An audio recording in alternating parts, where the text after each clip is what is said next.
They lied to you. Your textbooks, your teachers, your museums, the trusted voices. They told you Cleopatra was just a seductress. They reduced a stateswoman to an ornament. They mistook strategy for charm and called it order. But history doesn't fade. It gets erased, deliberately. Erasure first wore marble and ink. Later, it learned the camera. Cleopatra VII wasn't just Egypt's last pharaoh. She was the last sovereign ruler of an African kingdom on the Nile, a state that resisted Rome's gravity for generations. She mastered multiple languages. Even Roman sources admit her rare fluency. She governed by intellect, not inheritance, by policy, not spectacle. This isn't only a biography, it's cartography of power, of memory, of who gets to draw the map, and who gets erased from it. Even Roman chroniclers admitted fragments that modern retellings blur. Cleopatra read hieroglyphs when most Greeks couldn't. She built libraries while emperors sharpened swords, and she ruled not from a throne of gold, but from an archive of memory, a library with a crown. But that memory was dangerous. So Octavian, Rome's rising Caesar, didn't just defeat her. He defined her on Roman terms. He branded her as dangerous, deviant, foreign, everything Rome feared in a woman, and everything Africa symbolized to Europe. And it worked. It worked so well that even her defenders quote Rome. She was reduced to eyeliner and asp, stripped from the libraries she built. Not a thinker, not a sovereign, not the mind that negotiated with empires. They called it history, but it was propaganda carved in Latin. And behind that propaganda, a deeper pattern. Not an accident, a template, a map, and a method for making memory disappear. Across the Nile, across the Sahel, across the Sahara.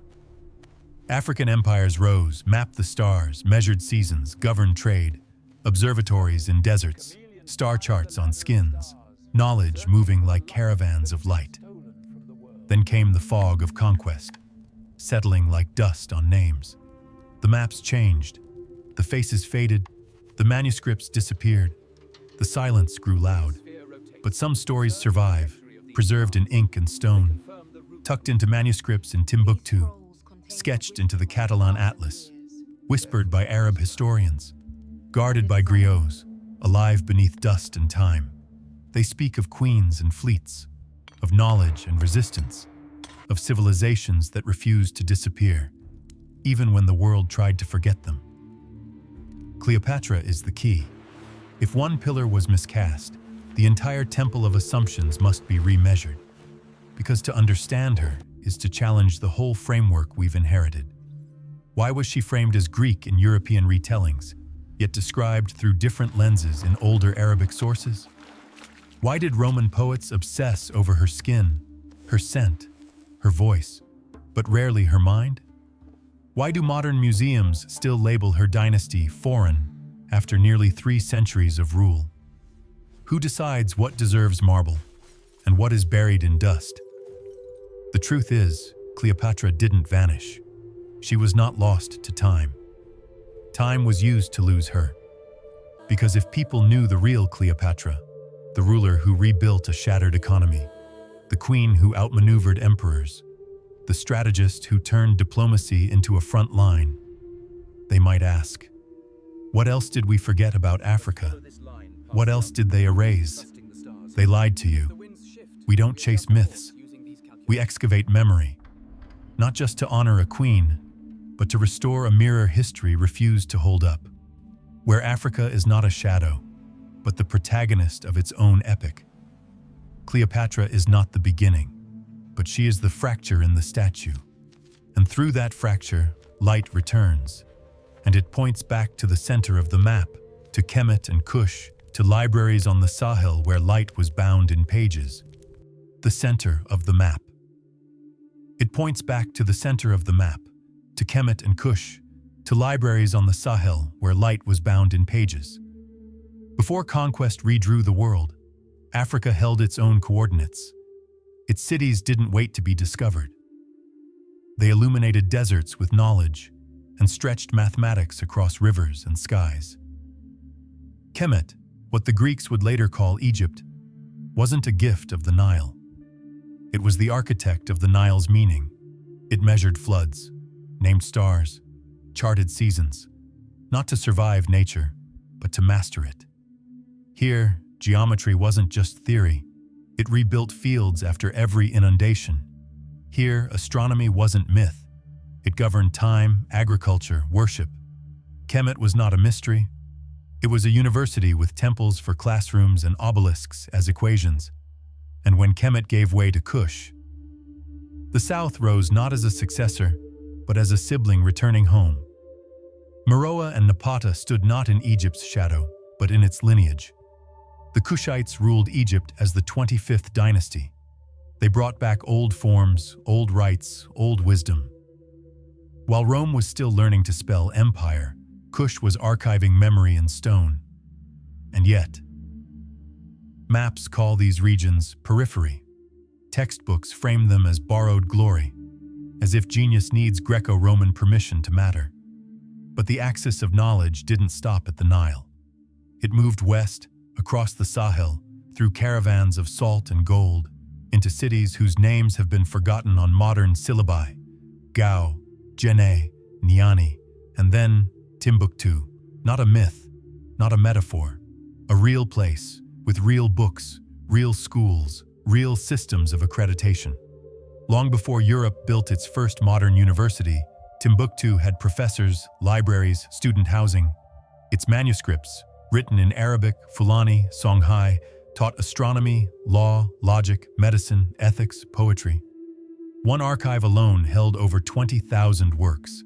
Not folklore, not tribal chants, science, contract law, intellectual debate, and the image of Africa, silent, blank, oral, shatters in the rustle of these pages.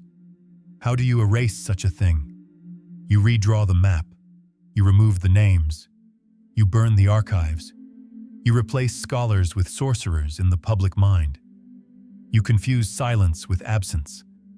And yet the evidence is still there.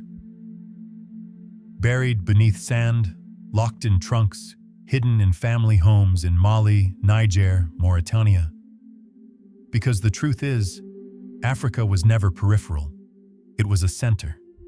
A circle of gold, ink, and stone that radiated knowledge outward. Its rivers weren't just trade routes. They were arteries of mathematics. Its deserts weren't voids. They were libraries of stars.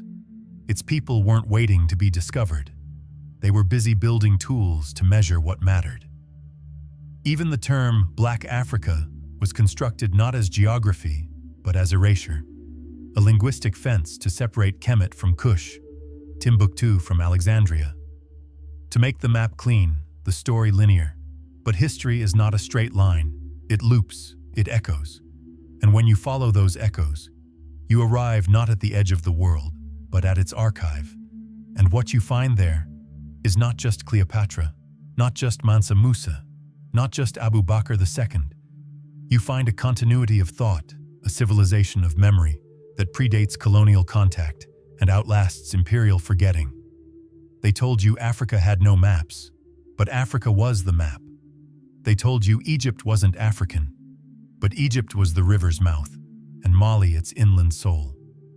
They told you Africa waited for knowledge to arrive, but knowledge once flowed from Timbuktu to Cairo, from Gao to Granada, from the Sahel to Seville, and that's the silence we inherit.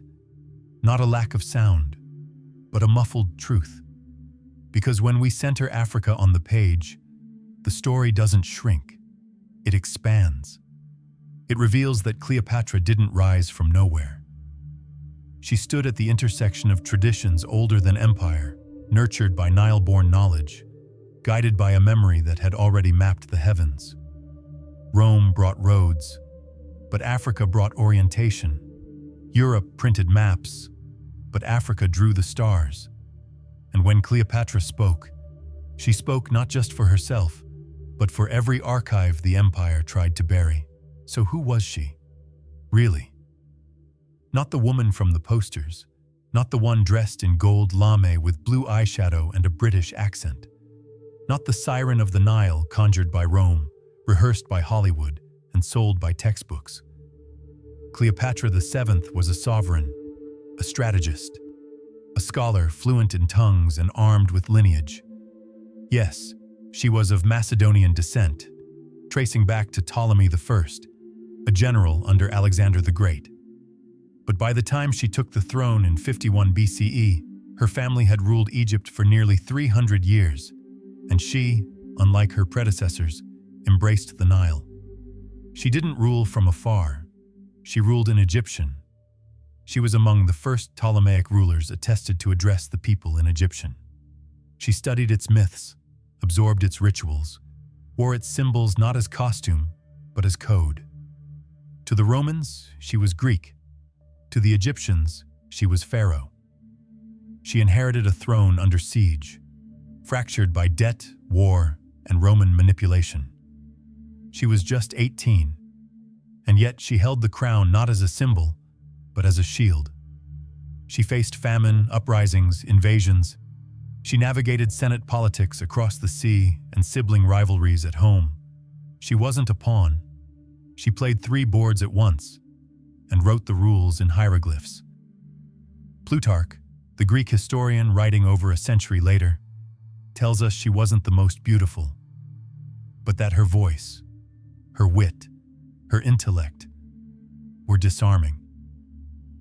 Cassius Dio confirms her presence commanded attention, not just desire. She could debate scholars, charm generals, and outmaneuver Roman envoys. She wasn't decoration. She was doctrine. She spoke multiple languages.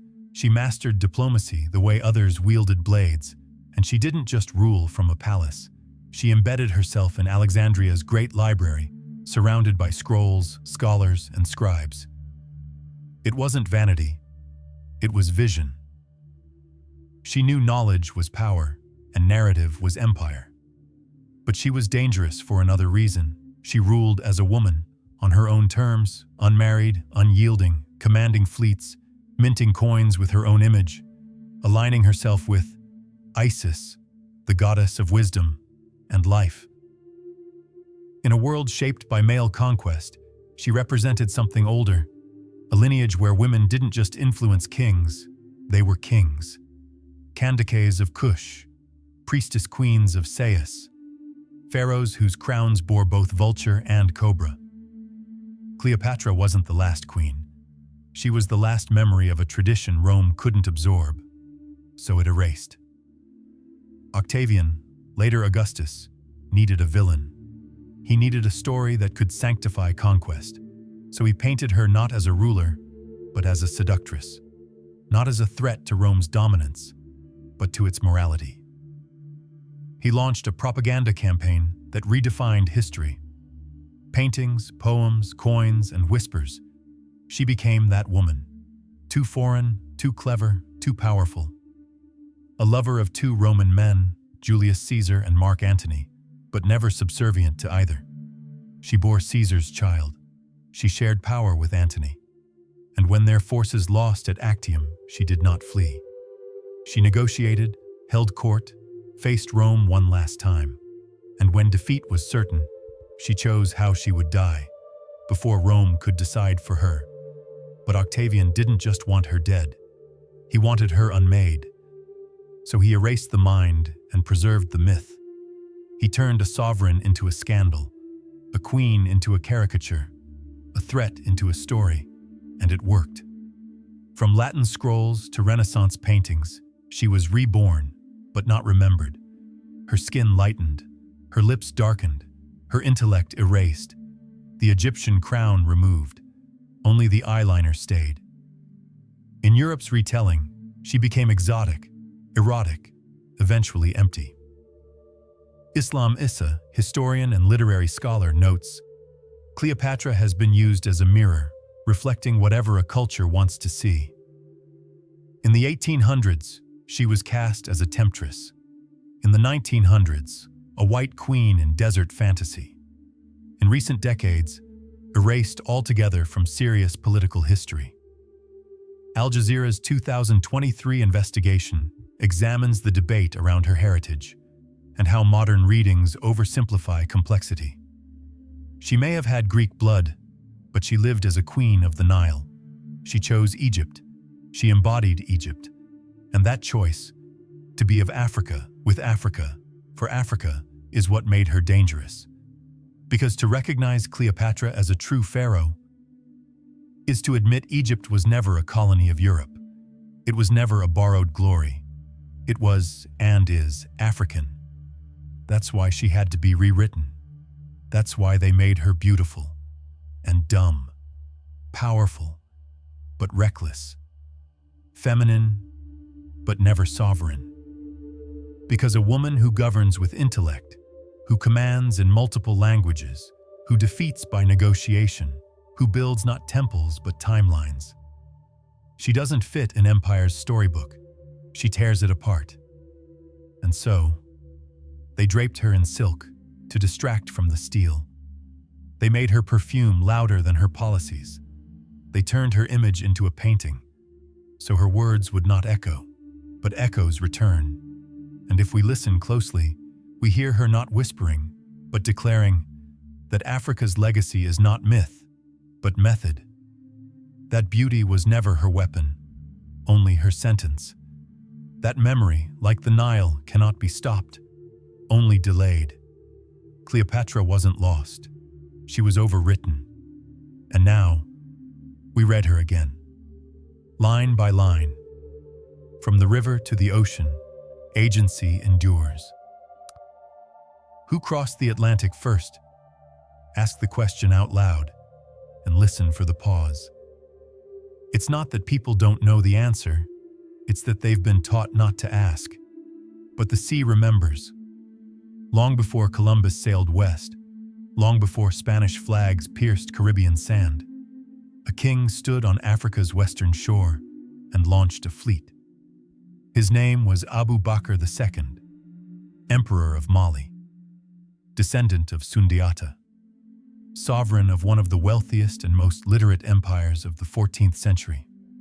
And according to a primary Arab source, al-Umari, writing in 1337, Abu Bakr II believed the Atlantic was not the edge of the world, but a road. He funded not one, but two maritime expeditions. The first returned in fragments. The second, led by the king himself, vanished into horizon and legend. Al-Umari records this testimony from Mansa Musa, Abu Bakr's successor. He, Abu Bakr, did not believe the ocean's end could be reached. He embarked on a great fleet with men and supplies, and he never returned. That's not a myth. That's a state record, taken down in Cairo, witnessed, preserved, repeated. So what do we do with it? Western education shrugs. Unlikely, they say. Unverified. But let's interrogate that hesitation, because the Atlantic has rules, currents, wind systems, patterns carved by the planet itself. And Abu Bakr's fleet, launched from the mouth of the Senegal or Gambia River, would have entered the Canary Current, a cold water conveyor belt that flows westward across the Atlantic. Modern oceanographers confirm this current, paired with trade winds, creates a navigable corridor, one that carried European ships to the Americas centuries later. In other words, you don't need GPS to cross the Atlantic. You need patience, sails, storage, and trust in the sky. And Mali had all three. The empire was landlocked only in modern maps. But in the 1300s, it reached the Atlantic. Its cities hummed with trade, salt, gold, manuscripts. Its scholars studied astronomy. Its merchants traveled deserts guided by stars. So why not the sea? To claim it's impossible is to forget what empires dream. We have no surviving ships, no definitive anchors, no sunken mast. But history isn't only found in artifacts. Sometimes it's triangulated, in currents, in texts, in names that don't belong. In Brazil, scholars have noted linguistic echoes, Mandinka-like words in tribal dialects. In Mexico, explorers recorded African features in pre-Columbian sculptures. In Panama and Colombia, Oral traditions speak of men from the east, arriving by sea long before the Spanish. Is it proof? Number. Is it smoke on the water? Absolutely. And when smoke aligns with wind, text, and memory, it deserves more than dismissal. Because let's flip the question. If Columbus had failed to return, would we call his voyage a myth? If his ships had vanished, would we say Europe never tried? History doesn't privilege intention, it privileges record, and Mali left one. Al-Umari's account isn't hearsay, it's a preserved diplomatic briefing, and more importantly, it fits the pattern. This was a culture of ambition, not isolation. A civilization of manuscripts, engineers, astronomers, administrators. They built mosques without mortar, mapped the stars in portable almanacs, debated ethics in court poems, stored legal codes in leather-bound scrolls. Why wouldn't they build ships? In fact, there are reports, albeit scattered, that Malian ships reached the Americas and intermingled with indigenous peoples. Ivan van Sertima's controversial but intriguing work, They Came Before Columbus, compiles several of these claims. Some are speculative, some are likely embellished, but others, like the cotton and gold alloy similarities, remain open questions, and that's the point. We are allowed to wonder when the explorers are European, but we demand irrefutable evidence when the sails carry African flags. Why? Because conquest writes history in ink, but resistance leaves it in rumor. And make no mistake, Abu Bakr's fleet was resistance, not against a known enemy, but against the geography of fear. He sailed not for empire, but for expansion of knowledge. He crossed not to conquer, but to understand what lay beyond the sun. In many ways, his voyage was the inverse of Columbus. No enslavement, no flags, no priest with cross and sword, just ships, men, and memory. And yet, the maps say nothing. The textbooks skip the page. The timelines jump from Vikings to Vespucci. The silence is louder than waves. But what if we mapped differently? What if we saw the ocean not as barrier, but as bridge? What if we viewed Africa not as endpoint, but as launch site? Then Abu Bakr II becomes not an anomaly, but a predecessor. Not a ghost, but a pioneer. And his fleet, lost to the official record, becomes what it always was. A fleet of knowledge, a cartography of courage, a history unmoored. Because whether they reached land or not, they proved something. That Africa imagined oceans not as monsters, but as memory routes. That its kings read water like parchment. That its maps extended past what Europe could conceive. And when we ask, who crossed the Atlantic first? We're not just questioning timelines, we're restoring possibility. Because it's not about planting flags, it's about reclaiming maps.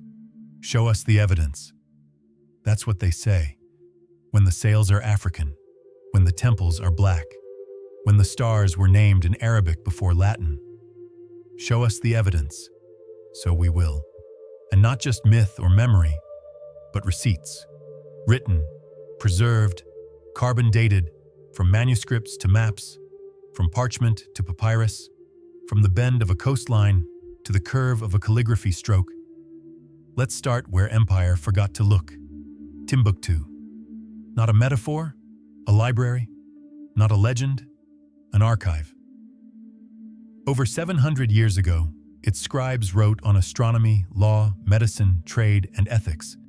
In Arabic, Songhai, Fulani, sometimes mixed in a single page.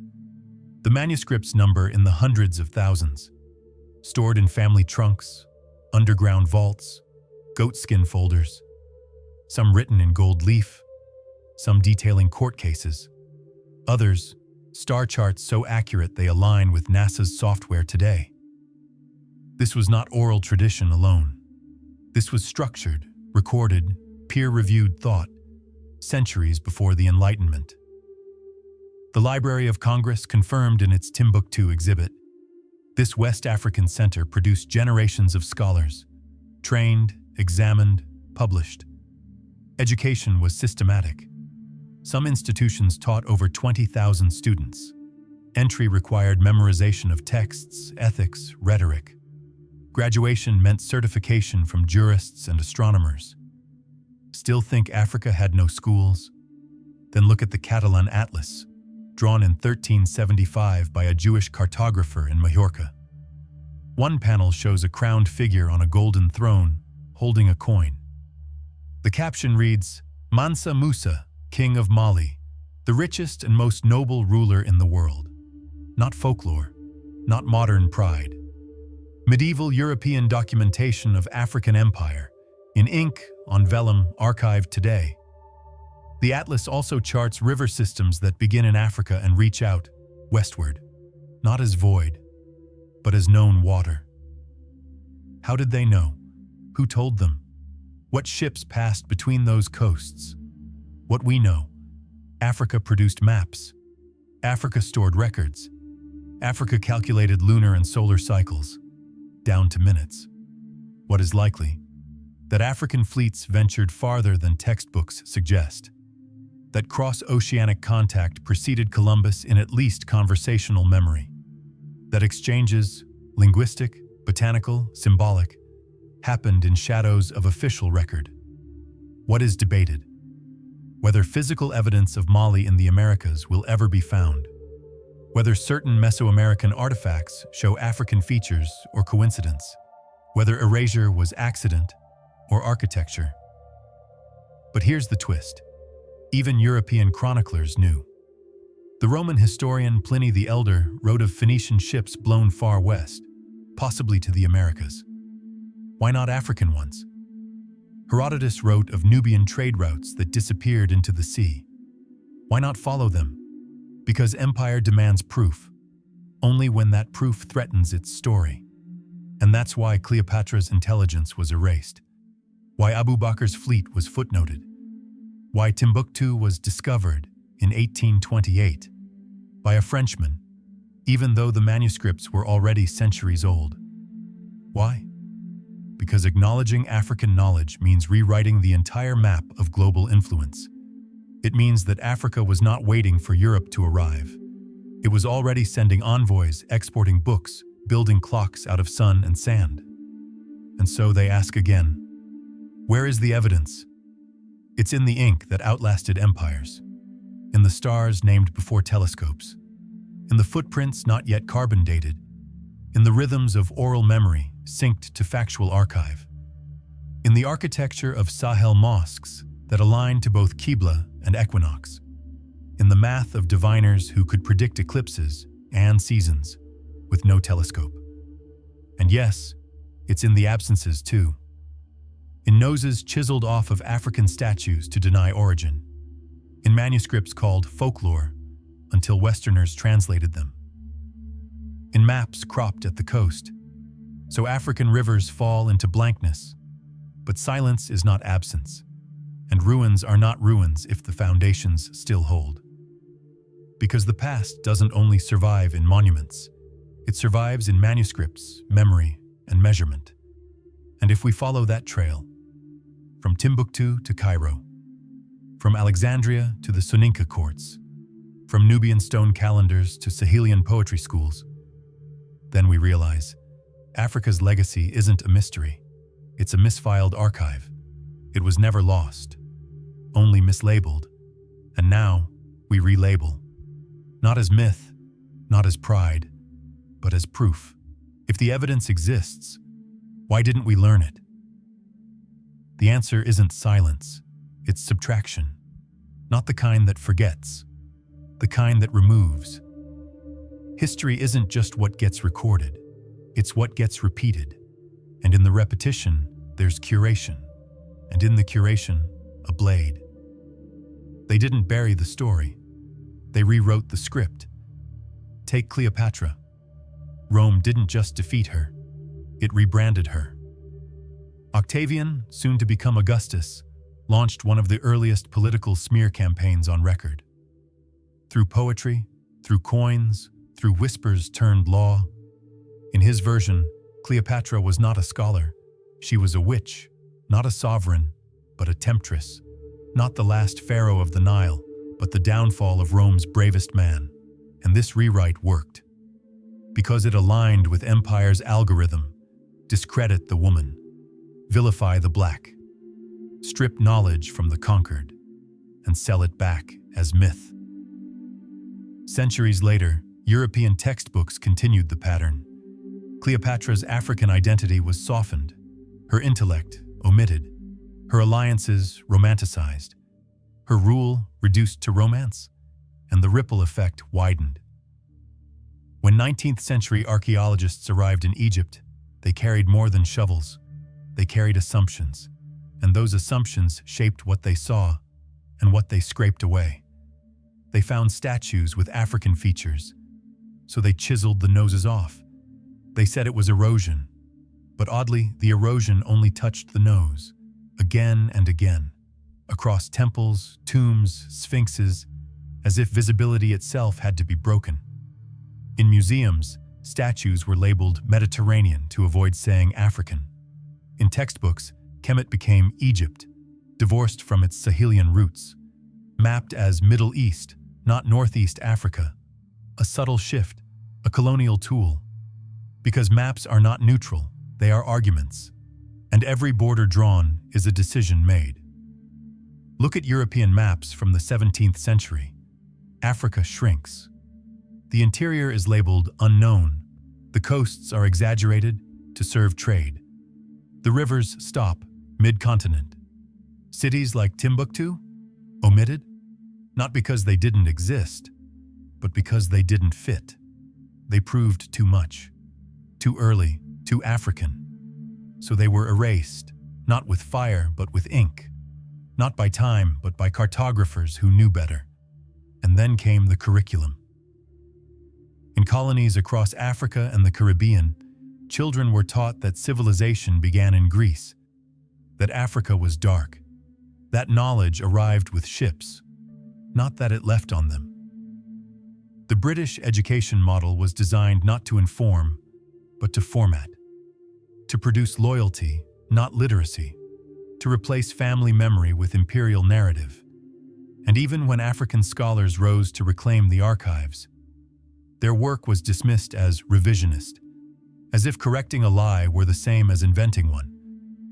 And finally, Hollywood, where Cleopatra was played by Elizabeth Taylor, where pharaohs wore eyeliner but never African skin, where Egypt was a desert stage, not a cultural engine.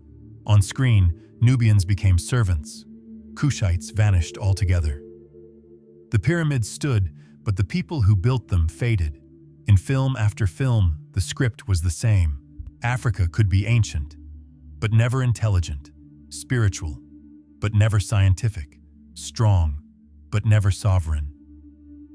And what wasn't erased was distorted, like a photograph burned from the edges until only one face remains. So the question isn't, why didn't we learn this? It's who decided we wouldn't? Who removed the names from maps? Who renamed the kings as myths? Who turned archives into curiosities? Because cleansing history isn't always violent. Sometimes it's elegant, a museum placard, a classroom omission, a film casting, and the damage is exponential. When a child opens a textbook and never sees themselves, they learn invisibility before literacy. When a student asks a question and is told, "That's not real history," they learn silence before scholarship. But silence is learned, and so is awakening. Today, the manuscripts of Timbuktu are being digitized. The Catalan Atlas is on permanent display. Scholars are rereading al-Umari, Plutarch, Cassius Dio, not to romanticize but to recognize, to separate what was true from what was strategically untrue. Because if Cleopatra was erased, if Abu Bakr's fleet was footnoted, if African astronomy was labeled myth, then what else? What else was cut? And more importantly, who benefits from the cutting? Because power doesn't just conquer, it curates. And the curators of empire knew this, that if you control the past, you don't need to control the future. The stories will do it for you, unless we rewrite them, not with fiction, but with fact, not with pride alone, but with paper, with proof, with presence. See, history isn't what survives. It's what we choose to preserve. And now, the choosing begins again. For centuries, the story was told one way, one map, one voice, one version carved into stone and repeated in classroom glossaries. But something is shifting. The silence is being decoded, not just by scholars in ivory towers, but by communities, by artists, by digital archivists, by descendants who never let the memory die. In Mali, Niger, and Mauritania, entire families have risked their lives to protect ancient manuscripts from war, fire, and theft. In Timbuktu, villagers smuggled libraries out of the city in rice sacks, so that the world could one day read what empire refused to teach. Thousands of documents, now being digitized, page by page, astronomy, medicine, ethics, trade contracts, written in African hands, across African centuries, stored in global servers for the world to see. This is not recovery, it's resurrection. In Cairo, new scholarship re-examines Roman accounts of Cleopatra, parsing the bias, tracking the edits. Islam Isa's research dissects how even ancient historians projected politics into prose. Cleopatra, he argues, is not a fixed figure, but a contested space, and to reclaim her is to reclaim the lens itself.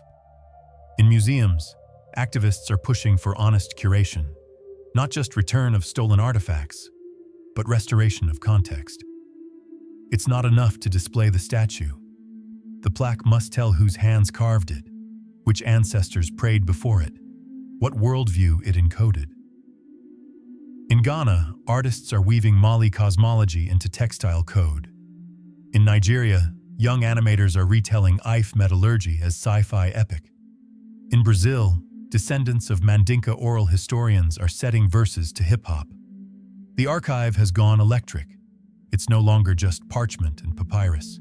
It's pixels, playlists, 3D models. The memory is becoming modular, shared, remixed, weaponized. Because this is not nostalgia. This is strategy. When they erase history, they weaken the spine. But when we restore it, we build memory into muscle. Educators are rewriting syllabi. In South Africa, Kenya, the Caribbean, curricula now center Timbuktu Manuscripts. Ask students, where did the stars get their names?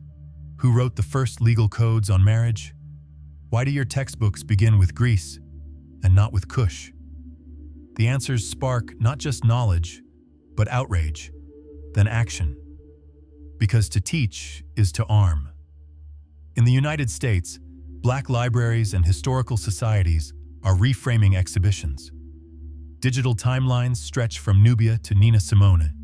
Seminars link Cleopatra to intersectional power, not just identity, but epistemology. And on YouTube, TikTok, community radio, new narrators are rising. Not just professors, but voices. Voices tired of waiting. Voices saying, enough with myth. Here is the manuscript. Here is the map. Here is the name. They are not reclaiming for vanity. They are reclaiming to rebuild the lens. To restore Cleopatra, not as goddess, not as fetish, but as strategist. To restore Abu Bakr II, not as legend, but as explorer king. To restore Africa, not as shadow, but as source. Because when you erase a people's past, you don't just steal where they've been, you shrink where they're allowed to go. But when you return the archive, you redraw the horizon. So what does reclaiming look like? It looks like scanning every page of Timbuktu and publishing them free. It looks like adding Mansa Musa to world history exams, not just trivia shows. It looks like pushing museums to label artifacts by civilization, not by colonizer. It looks like questioning the map. It looks like rewriting the voiceover. It looks like remembering that the Nile had queens and the Atlantic had fleets. And that memory isn't passive, it's political. We were told, history is written by the victors. But no, history is written by the record keepers. And now the keepers have multiplied. They are griots, coders, poets, professors, mothers, teenagers in Ghana with smartphones, children in Atlanta saying Cleopatra was black on the school bus. The silence is ending. Not with thunder, but with sync. From Cairo to Cape Town, from Bahia to the Bronx.